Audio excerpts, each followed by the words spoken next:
السلام عليكم ورحمة الله وبركاته. أهلا بيكم، وحشتوني جدا جدا جدا. النهاردة بإذن الله هنعمل مع بعض البقسماط زي بتاع الأفران بالظبط وأحلى كمان.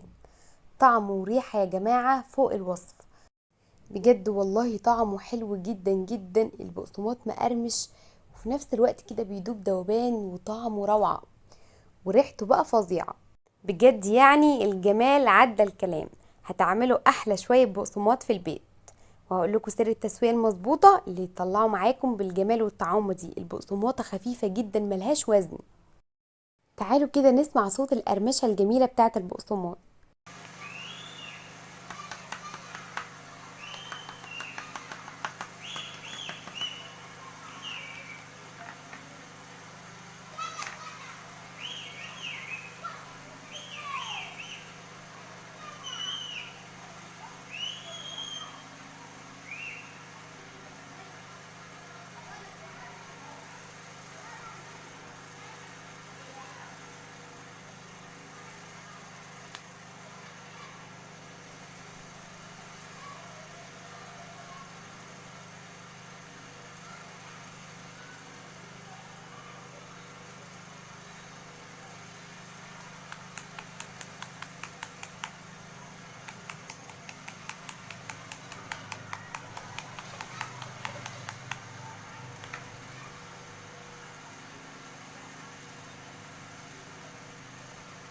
سمعتوا صوت البقسماط عامل ازاي؟ مقرمش ومفرغ من جوه وطعمه رائع، حلو جدا جدا يا جماعة.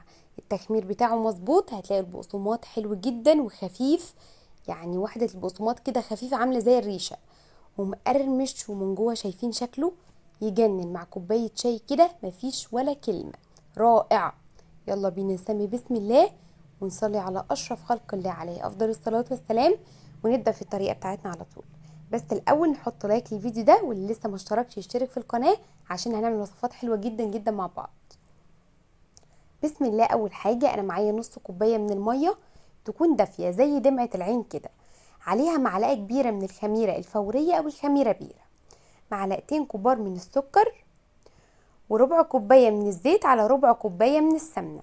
نقدر نخلي نص الكوباية كلها زيت، مفيش مشكلة، او نص الكوباية زيت على سمنة، لان السمنة بتدي طعم حلو.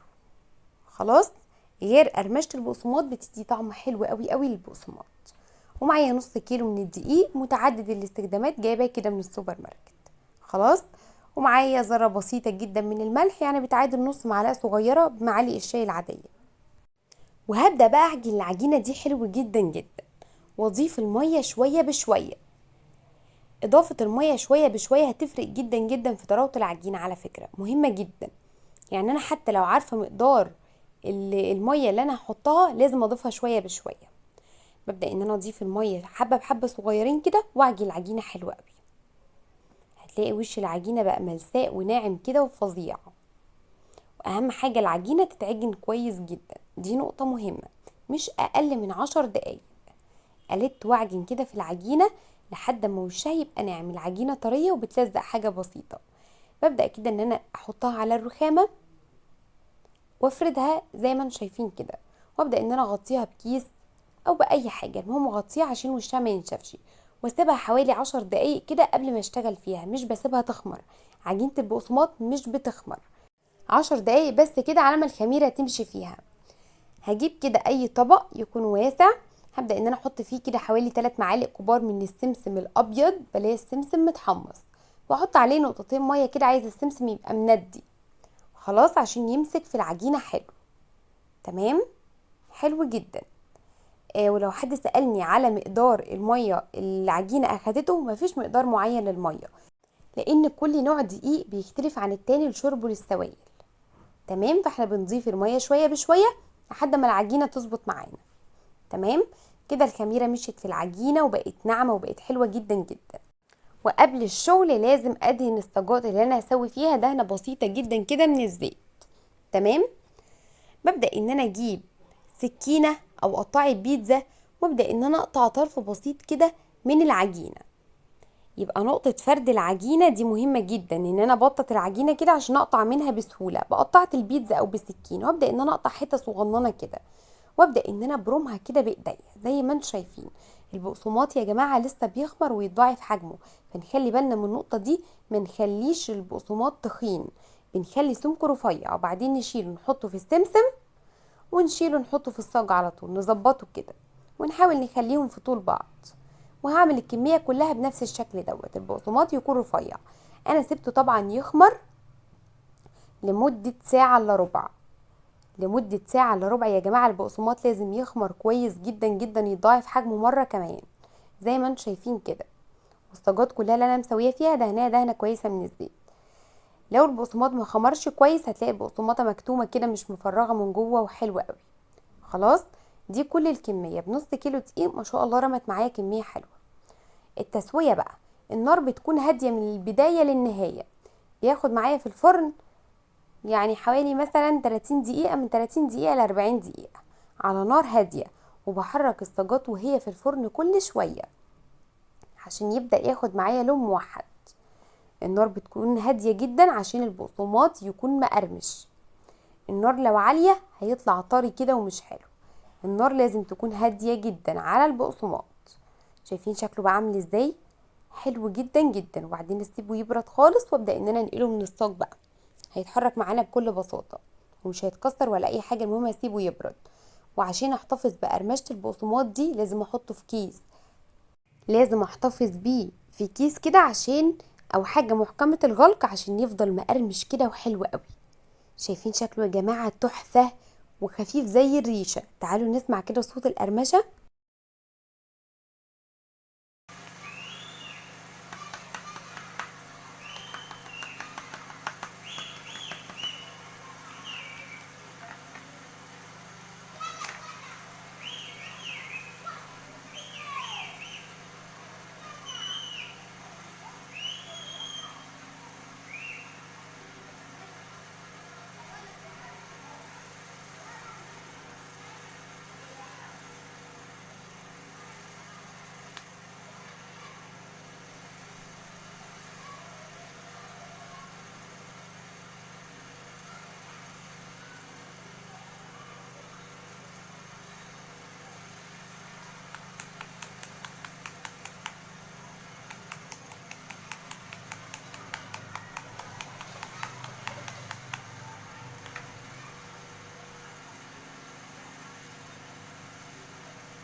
شايفين البقسماط يا جماعة عامل ازاي؟ شايفين الفراغات اللي موجودة في البقسماط من تحت؟ شايفين الفراغات دي؟ دليل على ان البقسماط خمران كويس جدا جدا. والبقسماطة خفيفة مقرمشة كده، والبقسماط بيدوب في البق ومفرغ من جوه وفظيع. يعني تحس ان هو حاجة هايشة كده. ده بقى مع كوباية شاي كده حاجة اكتر من رائع. شايفين شكله من جوه؟ جميل جدا. والطعم تحفة. متأكدة كل اللي هيجربه هينبهر من النتيجة. مستنياكم تجربوه، مستنية رأيكم فيه. وهسيبكم في رعاية الله واشوفكم على خير الفيديوهات الجاية. والسلام عليكم ورحمة الله وبركاته.